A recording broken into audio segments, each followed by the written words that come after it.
मेरे ठीक पीछे है बीजेपी प्रदेश कार्यालय, जहां से आज लगातार सबसे पहले सबसे तेज आपको अपडेट देंगे, क्योंकि सबसे बड़ा सवाल लोगों के मन में यही है कि राजस्थान का मुख्यमंत्री कौन बनने वाला है। बीजेपी ने लगातार सस्पेंस बरकरार रखा है, लेकिन काउंटडाउन शुरू हो चुका है और माना जा रहा है कि कुछ ही समय में सीएम के नाम का ऐलान भी कर दिया जाएगा।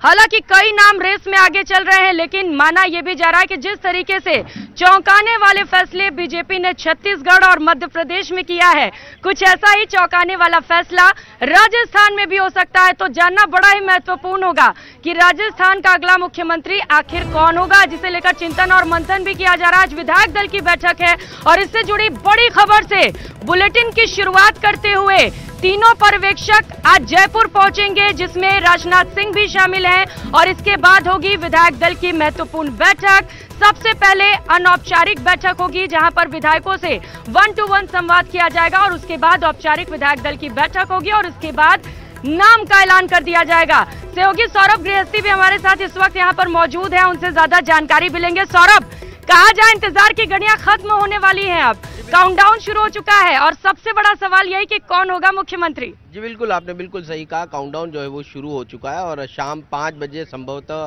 कौन राजस्थान की बागडोर संभालेगा ये जो है वो तय हो जाएगा। बीजेपी प्रदेश कार्यालय में तमाम तैयारियां जो है वो पूरी हो चुकी हैं। एक हॉल है, उसी हॉल में जो है वो तमाम विधायकों को बिठाने की व्यवस्था जो है वो की है। सुबह 11:55 पर केंद्रीय मंत्री राजनाथ सिंह जो है वो जयपुर पहुंचेंगे और जयपुर के बाद एयरपोर्ट से सीधे होटल ललित जाने का उनका कार्यक्रम है, क्योंकि वहां पर ही वो संभवतः बड़े नेताओं से मुलाकात जो है वो करेंगे। और करीब 1:30 बजे तमाम विधायकों को बीजेपी प्रदेश कार्यालय में यहीं पर ही जो है वो बुलाया गया और यहाँ पर पहले रजिस्ट्रेशन होगा, उसके बाद लंच होगा और शाम 4 बजे जो है वो बैठक शुरू होगी। लेकिन बड़ा सवाल यह है कि राजस्थान में बीजेपी का कौन सा फॉर्मूला जो है वो लागू होने वाला है। क्या मध्य प्रदेश और छत्तीसगढ़ का फॉर्मूला लागू होगा या फिर उत्तराखंड का फॉर्मूला जो है वो लागू किया जा सकता है, या फिर राजस्थान के लिए कोई नया फॉर्मूला जो है वो बीजेपी तैयार करने जा रही है। क्योंकि कई नाम जो है वो इस फहरिस्त में है कि मुख्यमंत्री जो है वो कौन बनेगा। और लगातार पिछले जब से परिणाम सामने आया उसके बाद से लगातार कई नेता जो हैं वो दावेदारी कर रहे हैं, लेकिन ये दावेदारी सफल होती है नहीं, ये आज देखने को होगी। और सौरभ, मुझे लगता है कि अगर कोई फॉर्मूले पर विचार करके ये पता लगाने की कोशिश करे कि मुख्यमंत्री कौन होगा, तो ये कल्पना से परे है, क्योंकि प्रधानमंत्री नरेंद्र मोदी जाने ही जाते हैं कि अपना ही फॉर्मूला तोड़कर, अपना ही रिकॉर्ड तोड़कर एक नया मिसाल पेश करते हैं वो। बिल्कुल बिल्कुल, आपने बिल्कुल सही कहा, उनका फॉर्मूला किसी भी नहीं मालूम है। और एक बहुत बड़ी जानकारी जो है सामने आई वो ये है कि जो भी मुख्यमंत्री बनने वाला है उसे विधायक दल की बैठक से 2 घंटे पहले ही सूचना दी जाएगी। ये एक बहुत बड़ी खबर है, क्योंकि यही बात जो है वो छत्तीसगढ़ में देखने को मिली, यही बात जो है वो मध्य प्रदेश में देखने को मिली, और बताया जा रहा है कि यही बात जो है वो राजस्थान में भी लागू होने वाली है। तो इस लिहाज से 2 घंटे पहले तक यकीन मानिए किसी को भी ये मालूम नहीं है कि राजस्थान का मुखिया जो है वो कौन होने वाला है। लेकिन पूर्व मुख्यमंत्री वसुंधरा राजे की चर्चा है, केंद्रीय मंत्रियों की चर्चा है, लेकिन कोई भी केंद्रीय मंत्री का अभी तक कार्यक्रम राजस्थान आने का नहीं हुआ है। यानी अभी तक उनको भी ये सूचना नहीं दी गई है कि राजस्थान का मुखिया जो है वो कौन बनने वाला है। एक ये भी चर्चा है, चूंकि जिस प्रकार का संगठन में सीपी जोशी का नेतृत्व रहा है, तो एक संभावना ये भी व्यक्त की जा रही है कि अब सीपी जोशी भी जो है वो इस दौड़ में शामिल हो चुके हैं और उनके नाम का भी ऐलान जो है वो हो सकता है। लेकिन ना सिर्फ मुख्यमंत्री बल्कि डिप्टी सीएम की चर्चा भी लगातार जोरों पर चल रही है कि जो मुख्यमंत्री होगा, जिस जाति वर्ग से जो है वो मुख्यमंत्री होगा। इस बार ये चर्चा हो रही है राजस्थान में कि सामान्य वर्ग का कोई शख्स जो है वो राजस्थान की बागडोर संभाल सकता है। तो यकीन मानिए एक महिला जो है वो डिप्टी सीएम की पद पर जो है वो काबिज होगी, चाहे वो एससी की हो या फिर अन्य वर्ग की। और डॉक्टर किरोड़ी लाल मीणा के बारे में कहा जा रहा है कि वो राजस्थान के डिप्टी सीएम हो सकते हैं। तो एक इस प्रकार की जानकारियां जो है वो सामने आ रही है। आज सिर्फ सीएम, डिप्टी सीएम और संभवतः विधानसभा अध्यक्ष का ऐलान जो है वो हो सकता है और बाकी मंत्रिमंडल जो है वो अगले 1-2 दिन में जो है वो तय हो। लेकिन क्या होगा ये अभी तक किसी को भी नहीं मालूम। बिल्कुल बिल्कुल सौरभ, ये सिर्फ अनुमान है, अपने हिसाब से लोग फॉर्मूला सेट कर रहे हैं कि कौन मुख्यमंत्री और कौन डिप्टी सीएम बन सकता है। 2 नाम बताया जा रहा है, डिप्टी सीएम के रेस में आगे चल रहे हैं, जिनमें सवर्ण और महिला एक डिप्टी सीएम बनाई जा सकती है या फिर एक सवर्ण महिला डिप्टी सीएम के तौर पर भी चुनी जा सकती है। सौरभ, अब सवाल ये है कि ये विधायक दल की बैठक तो बुलाई गई है, एक बार तस्वीरें भी दिखा दीजिएगा बीजेपी प्रदेश कार्यालय से, किस तरीके से यहाँ पर गहमा गहमी का माहौल, और अब धुंध छटने लग गई है, धीरे धीरे दिन बढ़ता चला जा रहा है और तस्वीरें भी धीरे धीरे साफ होती चली जाएंगी कि अगला मुख्यमंत्री कौन होगा, क्योंकि 25 तारीख को एक दिन में वोटिंग हुई, 3 दिसंबर को नतीजे सामने आए, जब ये तो पता चल गया कि सरकार किसकी बन रही है, कमल का फूल खिल गया, लेकिन उसी दिन से ये सवाल लगातार बरकरार है कि आखिर मुख्यमंत्री कौन होगा। सौरभ, विधायक दल की बैठक तो हो रही है, लेकिन कहा जा रहा है कि फैसला पहले ही आला कमान ने ले लिया है और वो जो नाम है उसे लिफाफे में कैद कर दिया गया है। जी बिल्कुल, आपने बिल्कुल सही कहा, क्योंकि 3 दिसंबर को जो है वो परिणाम आए और 3 दिसंबर के बाद काफी एक्सरसाइज जो है वो पूरी हो चुकी है। इस लिहाज से कहा जा रहा है कि नाम का ऐलान जो है वो होना शेष है, बाकी सब कुछ जो है वो तय हो चुका। और यही कारण है कि ये देरी होने के पीछे कारण भी यही है कि केंद्र ने जो है वो पूरी तरह से सोच विचार कर ये निर्णय लिया है। और जिस प्रकार से दोनों ही नेता, चाहे प्रधानमंत्री नरेंद्र मोदी हो या गृह मंत्री अमित शाह, वो चौंकाने के लिए जाने जाते हैं और इस बार भी चौंकाने वाला नाम जो है वो हो सकता है। ये भी चर्चा है, चूंकि मध्य प्रदेश और छत्तीसगढ़ में देखने को मिला कि जो निर्वाचित विधायक हैं उन्हीं में से जो है वो मुख्यमंत्री चुना गया है। ऐसे में जो तमाम राजस्थान के 115 विधायक हैं उनकी धड़कनें सभी की बढ़ी हुई है। हर कोई ये सोच रहा है कि संभवतः ना जाने उनका नाम ना आ जाए। इस लिहाज से कोई भी मीडिया के सामने अब बयान देने के लिए तैयार नहीं है, क्योंकि ये कहा जाता है कि केंद्रीय नेतृत्व को बयानबाजी जो है वो पसंद नहीं है, मीडिया बाजी जो है वो उन्हें पसंद नहीं है। इस लिहाज से तमाम जो विधायक हैं, नेता हैं, जो है वो छुपने की कोशिश कर रहे हैं, मीडिया से बचने की कोशिश जो है वो कर रहे हैं। लेकिन क्या होगा ये किसी को नहीं मालूम। और क्या, चूंकि उत्तराखंड में ये देखने को मिला था कि हारे हुए प्रत्याशी को जो है वो सीएम बना दिया था, तो ऐसे में क्या राजेंद्र राठौड़ जो है वो मुख्यमंत्री हो सकते हैं, क्या सतीश पूनिया मुख्यमंत्री हो सकते हैं? राठौड़ तो पहले ही कह चुके हैं कि जिसे जनता ने नकार दिया उसे क्या जिम्मेदारी मिलेगी। लेकिन जिसे अगर मान लीजिए अगर केंद्र ने मंजूर कर लिया तो फिर तो बनना ही होगा। लेकिन देखिए ये सब चूंकि क्या फॉर्मूला होता है, उत्तराखंड का फॉर्मूला हमने देखा है। डिप्टी सीएम जो मौर्य थे उत्तर प्रदेश में, उनको भी बनाया गया था। तो कह सकते हैं राजस्थान के लिए क्या तय किया है ये सिर्फ दो शख्स जानते हैं। और 2 घंटे पहले, यकीन मानिए 2 घंटे पहले ही उस शख्स को सूचना दी जाएगी कि आप तैयार रहिए, आपको जो है वो मुख्यमंत्री बनाया जा रहा है और उसके लिए फोन आएगा। लेकिन अभी तक किसी को ये बात जानकारी नहीं है। आप दिखाने चाहेंगे, एक बार कोशिश करेंगे कि इसके अंदर किस प्रकार की तस्वीरें जो है वो है। प्रदेश कार्यालय में तमाम तैयारियां जो है वो पूरी हो चुकी है। कह सकते हैं कि एक तरह से दुल्हन की तरह जो है वो प्रदेश कार्यालय को सजा दिया गया है। अब इंतजार किया जा रहा है कि पर्यवेक्षक जो है कब आएंगे। एक सूचना ये मिल रही है कि 2 पर्यवेक्षक सरोज पांडे और विनोद तावड़े जो है वो जयपुर पहुंच गए। हालांकि ये अपुष्ट जानकारी है, लेकिन कुछ देर में इसकी भी बारे में अपडेट मिल जाएगी। लेकिन राजनाथ सिंह जो है वो 11:55 पर आ रहे हैं और उसके बाद लगातार शाम 4 बजे तक वो होटल ललित में ही रुकेंगे और वहां पर तमाम बीजेपी के जो बड़े नेता हैं वो मुलाकात करेंगे। लेकिन केंद्रीय मंत्रियों की लगातार चर्चा होती रही है, तो लेकिन अभी तक ये जानकारी मिल रही है कि किसी भी केंद्रीय नेता को जयपुर भेजने की या जयपुर पहुंचने के निर्देश जो है वो आलाकमान की ओर से नहीं दिए गए। तो ये क्या संकेत देता है? क्या एमपी और छत्तीसगढ़ का ही फॉर्मूला जो है वो राजस्थान में लागू होगा? और सौरभ, चूंकि आप कह रहे हैं कि क्या एमपी और छत्तीसगढ़ वाला फॉर्मूला लागू होगा, तो ये तो बेशक निश्चित है कि अगर ये फॉर्मूला लागू होता है तो चौंकाने वाला नाम सामने आएगा। वो जो तमाम नाम रेस में आगे चल रहे वो सभी पिछड़ जाएंगे। लेकिन सोशल इंजीनियरिंग भी की गई वहां पर, तो क्या ये माना जाए कि यहाँ पर भी सोशल इंजीनियरिंग की जाएगी मिशन 2024 को देखते हुए? बिल्कुल बिल्कुल, देखिए सोशल इंजीनियरिंग तो की जानी है, क्योंकि बीजेपी जो है वो जिसे भी मुख्यमंत्री बनाएगी उसका सिर्फ ये क्राइटेरिया नहीं होगा कि वो सिर्फ संगठन का आदमी हो या सिर्फ संघ का आदमी हो या फिर केंद्रीय नेतृत्व के नजदीक हो। ये क्राइटेरिया नहीं होगा, ये भी क्राइटेरिया होगा कि वो डिलीवर किस प्रकार के कर पाता है। क्योंकि 2024 के चुनाव, लोकसभा के चुनाव हैं और 3 महीने का लगभग ज्यादा से ज्यादा समय, मार्च तक का समय जो है वो किसी भी मुख्यमंत्री के पास इसलिए से होता है कि 3 महीने में उसे डिलीवर करके दिखाना है। तो केंद्र की तमाम योजनाएं उनको ज्यादा से ज्यादा किस प्रकार से लागू किया जा सके, ये बहुत ज्यादा महत्वपूर्ण होगा। और ऐसा व्यक्ति कौन होगा? क्योंकि देखिए सुनील बंसल का नाम सामने आया, एक नाम अभी जो चौंकाने वाला सामने आ रहा है पुष्पेंद्र राणावत, वो भी 6 बार के विधायक हैं, उनका नाम भी जोरों शोरों पर चल रहा है। तो नाम लगातार चर्चाओं में, लेकिन क्या कुछ होगा ये अभी तक जो है वो तय नहीं हो पाया। लेकिन जिस प्रकार की कंडीशन राजस्थान में लग रही है, माना जा सकता है कि एमपी और छत्तीसगढ़ का फॉर्मूला संभवतः, अभी जो जानकारी मिल रही है, संभवतः वो लागू होता हुआ यहां पर नहीं नजर आ रहा और संभवतः किसी सांसद को जो है वो राजस्थान का बागडोर जो है वो बीजेपी सौंप सकती है। बिल्कुल, तो ये जो धुंध छाई हुई है वो धुंध भी कुछ ही समय में हट जाएगी, तस्वीरें साफ भी होंगी। एक और जानकार हमारे सहयोगी बाबूलाल धायल इस वक्त हमारे साथ जुड़ चुके हैं। लगातार राजनीति समझते हैं राजस्थान की, बाबूलाल लग क्या रहा है आपको? जैसा सब लोग कयास लगा रहे हैं वैसी अटकलें हमारी भी है। चौंकाने वाला नाम ही होगा, हो सकता है पहली बार का विधायक भी राजस्थान का मुख्यमंत्री बन जाए। लेकिन जो भी लोग कयास लगा रहे हैं, अटकलें लगा रहे हैं, तो सब लोग यही देख रहे हैं कि जैसा फॉर्मूला छत्तीसगढ़ में अपनाया गया, जैसा मध्य प्रदेश में, ठीक वैसा ही राजस्थान में भी होगा। वहां पर आदिवासी चेहरा आया छत्तीसगढ़ में, मध्य प्रदेश में जिस तरह से ओबीसी को आगे किया है, तो लगता यही है कि यहाँ पर सामान्य वर्ग का मुख्यमंत्री हो सकता है।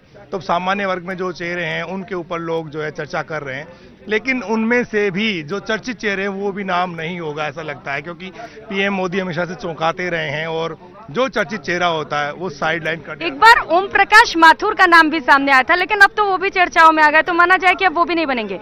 यानी कि जो रेस में आगे नाम चल रहे हैं, अगर एमपी और छत्तीसगढ़ वाला फॉर्मूला अपनाया जाता है तो वो तमाम नाम पिछड़ने वाले हैं। आज ओम प्रकाश माथुर सबसे ज्यादा अगर पुराने सहयोगी हैं तो पीएम मोदी के वही हैं। सबसे पहले यानी कि राजस्थान से किसी नेता को पीएम मोदी जानने लगे होंगे तो ओम प्रकाश माथुर को जानने लगे होंगे। उन्होंने बहुत साल पहले, कोई 40 साल पहले गुजरात में काम किया था, तब पीएम मोदी उनके साथ में काम करते थे, तो उनका नाम है। वो इस कार्यालय में संगठन के महामंत्री रहे हैं वर्षों तक और बीजेपी के प्रदेश अध्यक्ष भी रहे हैं और पूरा जीवन एक तरह से उन्होंने संघ को समर्पित किया है, पार्टी को समर्पित किया है। तो उनको भी नजरअंदाज आप नहीं कर सकते हैं, वर्ग तो उनका भी सामान्य ही है। तो ऐसी सूरत में जब वो छत्तीसगढ़ में उन्होंने जीत दिलाई, वहां के प्रभारी रहे, तो उनका नाम भी चर्चा में रहेगा। जब तक कि नाम का ऐलान नहीं हो जाता तो ओम माथुर भी डार्क हॉर्स तो हैं कि कोई उनको ये नहीं कह सकता कि वो मुख्यमंत्री नहीं हो सकते। कहा जा रहा है कि सरोज पांडे और विनीत तावड़े पहुंच चुके हैं, कुछ ही समय में राजनाथ सिंह भी पहुंचेंगे। ये जो विधायक दल की बैठक होने वाली है, जरा एक बार फिर से इसे लेकर डिटेल में जानकारी दे दीजिएगा बाबूलाल। जी देखिए, विधायकों से 1-to-1 रायशुमारी नहीं होगी। सब लोग विधायक आएंगे यहाँ पर, सबके रजिस्ट्रेशन होंगे। उसके बाद में जब सारे विधायक बैठ जाएंगे तब नाम का ऐलान होगा और जिस नाम का ऐलान होगा उसको आधे घंटे पहले बता दिया जाएगा कि आपको हम मुख्यमंत्री बनाने वाले हैं। तो हो सकता है कि अचानक आपको जिस वेशभूषा में कोई नेता आए और उसको अगर बाद में बताया जाए तो हो सकता है वो एक ड्रेस साथ भी लेके आएगा। तो जिस तरह से कल मोहनलाल यादव को वहां पर मुख्यमंत्री बनाया गया है, ठीक उसी तरह से राजस्थान में भी यही लग रहा है कि जो भी होगा संघनिष्ठ होगा, तजुर्बे वाला होगा, रीति नीति और सिद्धांतों पर खरा उतरने वाला होगा और संघ की विचारधारा को आगे बढ़ाने वाला होगा और जिसमें बीजेपी अगले 10-15 साल की लीडरशिप देखती होगी, उसको बीजेपी लॉयलिस्ट भी होगा। बिल्कुल, वफादारी तो सबसे पहली जरूरत है और पीएम मोदी को लगता है कि वो ऐसे नाम को आगे बढ़ाएंगे जिनके नाम पर कोई ऐतराज ना हो और वसुंधरा राजे भी उनका समर्थन कर दें, क्योंकि वसुंधरा राजे भी खुद को अब भी मानकर चल रही हैं कि पार्टी का आलाकमान उन्हें निराश नहीं करेगा, वो भी मुख्यमंत्री बन सकती हैं। तो जब तक कोई ऐलान नहीं होंगे तब तक तो सभी मुख्यमंत्री बन रहे हैं इस वक्त। तो आप कह रहे हैं कि तजुर्बे वाला सीएम बनाया जाएगा, तो एक तरफ ये भी कहा जा रहा है कि युवा भी सीएम बनाया जा सकता है, ये तो कॉन्ट्राडिक्टरी हो गया। जी देखिए, बीजेपी में कुछ भी हो सकता है। मनोहर लाल खट्टर से ये शुरुआत उन्होंने करी थी, उसके बाद में जिस तरह के चेहरे वो लाए हैं तो उसे देखते हुए राजस्थान एक बड़ा प्रदेश है, तो उनकी कोशिश यही होगी कि जो राजस्थान को ठीक से समझे, जो पार्टी को नेतृत्व दे सके, यहाँ पर किसी तरह का कि खींचतान नहीं हो, पार्टी इससे जरूर बचना चाहेगी। तो एक सर्वमान्य चेहरा जरूर ढूंढा जाएगा जिसे सब लोग स्वीकार कर लें और जिसके नाम को लेकर के पार्टी जब चुनाव में जाए तो जनता ये ना कहे कि इस चेहरे को तो हम जानते ही नहीं हैं।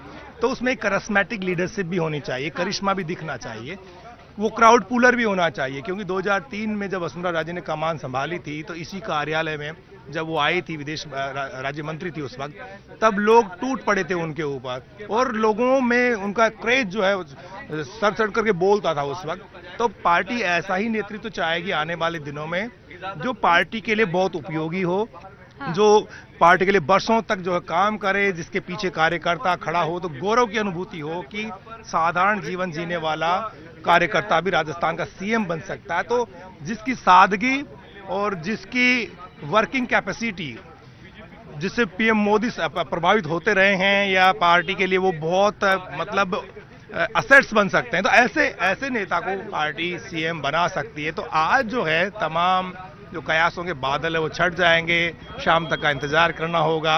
लेकिन उससे पहले माहौल में जिस तरह से एक नई सुबह आई है, तो आज बीजेपी एक नए नेतृत्व की ओर बढ़ती हुई दिखाई पड़ रही राजस्थान में। एक नई सुबह, एक नई उम्मीद की कम से कम आज मुख्यमंत्री के नाम का ऐलान हो जाएगा। और बाबूलाल, आप कह रहे हैं करिस्मेटिक लीडर चाहिए, निश्चित तौर पर, क्योंकि कई आरोप बीजेपी की ओर से लगाए गए जब कांग्रेस की सरकार थी। कुशासन की सरकार है, महिला अत्याचार बढ़े हैं, क्राइम बढ़ रहा है। अब ऐसे में एक बड़ी चुनौती होगी जो नया मुख्यमंत्री होगा उसके सामने, कि लॉ एंड ऑर्डर को कैसे सुनिश्चित किया जाए। जी बिल्कुल, क्योंकि कानून व्यवस्था के मुद्दे पर बीजेपी ने कांग्रेस को बहुत घेरा है, बहुत धरने, प्रदर्शन और आंदोलन किए हैं, और जो घटनाएं हुई पिछले सालों में उसे लेकर बीजेपी जनता के बीच में एक नैरेटिव खड़ा करने में कामयाब रही कि राजस्थान में कानून व्यवस्था बेपटरी हो गई है और बीजेपी ही सुशासन दिला सकती है, बीजेपी ही राजस्थान को गैंगस्टर से निजात दिला सकती है और बहन बेटियों की इज्जत जो है वो सुरक्षित कर सकती है। तो ऐसी सूरत में होम मिनिस्टर भी सेपरेट होगा। अशोक गहलोत जो हैं वो गृह मंत्री भी थे, तो जब मुख्यमंत्री बनेंगे तो उनके साथ में सेपरेट गृह मंत्री भी होगा। लग यही रहा है कि ऐसा नेता, ऐसा विधायक जो मुख्यमंत्री की रेस में तो है, लेकिन वो अगर मुख्यमंत्री नहीं बनेगा तो उसको गृह मंत्री बना करके उसको संतुष्ट किया जाएगा। सुशासन की सरकार भी चाहिए। और जैसा कि भ्रष्टाचार यानी कि करप्शन को लेकर भी बीजेपी हमलावर रही। जब गृह मंत्री अमित शाह रैली करने पहुंचे थे, संबोधन कर रहे थे, तो उन्होंने बोला था कि जो भ्रष्टाचारी है उन्हें उल्टा करके सीधा करेंगे। तो ये भी बीजेपी के लिए टफ रहने वाला है कि भ्रष्टाचारियों पर कैसे एक्शन लिया जाए। जी देखिए, करप्शन फ्री गवर्नमेंट का वादा है बीजेपी का, और इसे लेकर बीजेपी जीरो टॉलरेंस की नीति अपनाती है। और पीएम मोदी हर जगह यही कहते हैं कि हमारी जो सरकार है वो भ्रष्टाचार को बर्दाश्त नहीं करती और भ्रष्टाचारियों को हम जेल में भेज के ही मानते हैं। तो जिस तरह का घटनाक्रम अभी कांग्रेस के एक सांसद के यहाँ देखने को मिला है, 300 करोड़ से ज्यादा का कैश जहाँ पर मिला है, तो उसको एक बड़ा इश्यू बना है। और इस बीजेपी कार्यालय के बाहर भी बड़ी संख्या में बीजेपी के कार्यकर्ताओं ने पुतले फूंके हैं कांग्रेस के नेताओं के और कहा कि ये है कांग्रेस का असली चेहरा, जो करप्शन करता है और उनका जो सांसद है वो भी इतना कैश जमा करता है। तो बीजेपी एक साफ सुथरा नेता चाहती है राजस्थान में, जिसके चेहरे को देख करके लोग कहें कि इस राज में तो कम से कम करप्शन नहीं होगा। करप्शन तो बाबूलाल एक ऐसा मुद्दा है जिसे उठाकर कांग्रेस कर्नाटक में आई और बीजेपी राजस्थान में आ गई। बहुत ज्यादा तो नहीं, 115 सीटें, पूर्ण बहुमत से सरकार तो बन गई है। 115 विधायक जिनके पास कॉल पहुंचे, उनके ओर से तैयारियां शुरू कर दी गई होंगी यहाँ आने के लिए। जी, अब कुछ ही देर में आपको विधायक आते हुए दिखेंगे, रजिस्ट्रेशन कराते हुए दिखेंगे। और जिस तरह से आप देख सकते हैं किस तरह से भगवामय हो गया है बीजेपी कार्यालय का बाहर का जो परिसर है, तो ये जो चीजें हैं बताते हैं कि बीजेपी कितनी उत्साहित है, कैसे 5 साल गुजारे होंगे एक एक दिन करके कि कब उनकी सत्ता में वापसी हो, कब उनके खुशियों के दिन लौटें। और जिस तरह से जोश और उत्साह पार्टी कार्यकर्ताओं में दिख रहा है वो ये बताता है कि बीजेपी ऐसी सरकार अब बनाना चाहेगी जिसकी 5 साल बाद में विदाई नहीं हो, बल्कि वो फिर से सरकार बनाते हुए दिखेंगे। क्योंकि पीएम मोदी का एक ही नारा है कि उन्हें अजय भाजपा बनानी है। तो अजय भाजपा की तरफ जो बीजेपी के कदम हैं वो आज से ही बढ़ने शुरू हो जाएंगे और बीजेपी एक ऐसा चेहरा यहाँ पर देने की कोशिश करेगी जिसके ऊपर कोई विवाद ना हो, जिसको लेकर जनता में एक साफ सुथरी और साफ छवि जो है ना 5 साल तक बनी रहे, और जब चुनाव में जाए तो एंटी इनकम्बेंसी का सामना पार्टी को नहीं करना पड़े। तो ऐसा चेहरा आगे लाने की कोशिश है ताकि हर 5वें साल में या जो सत्ता बदलने का ट्रेंड है उसको खत्म किया जा सके। इसलिए जो है ना बीजेपी बहुत सोच समझ करके, क्योंकि बीजेपी का दावा इस बार ये भी है कि अगले 1.5 दशक तक अब कांग्रेस वापस नहीं आएगी, यानी कि रिवाज बदलने का दम भी इस बार बीजेपी भर रही है। बाबूलाल, वो सामने एक बैनर लगा हुआ है बड़ा सा, मोदी साथी राजस्थान, ये बैनर आप देख पा रहे होंगे। प्रधानमंत्री नरेंद्र मोदी की बड़ी तस्वीरें भी हर जगह दिखाई दे रही हैं। कहा जा रहा है कि अंतिम फैसला तो मोदी को ही करना है, लेकिन विधायक किसके साथ हैं? विधायक बीजेपी के साथ है। कोई भी विधायक जो है किसी व्यक्ति के प्रति आस्था व्यक्त कर सकता है, लेकिन वो यही कह रहा है कि हम पीएम मोदी के नेतृत्व में चुनाव लड़े हैं, इसलिए पीएम मोदी जिसको चाहेंगे वो ही मुख्यमंत्री होगा। हो सकता है कि कई नेताओं ने लॉबिंग भी करी है, लेकिन लॉबिंग के आगे दबाव में पीएम मोदी तो आते नहीं हैं।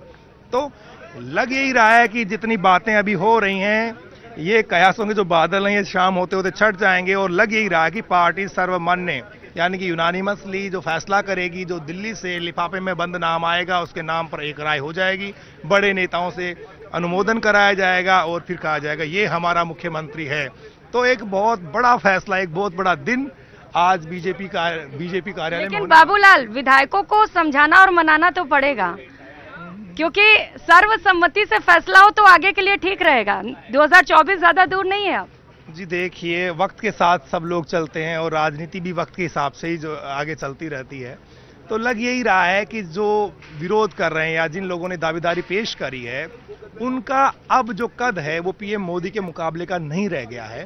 तो ऐसी सूरत में विधायक भी समझते हैं कि अगर वो किसी एक नेता विशेष के साथ चलेंगे तो फिर उन्हें नुकसान होगा, वो मंत्री भी नहीं बन सकते हैं, फिर पार्टी बगावत समझेगी और पार्टी को लगेगा कि पार्टी के प्रति कम और व्यक्ति के प्रति निष्ठा ज्यादा है। तो ये जो निष्ठा का भाव है ये तो डिनर डिप्लोमेसी का क्या हो गया?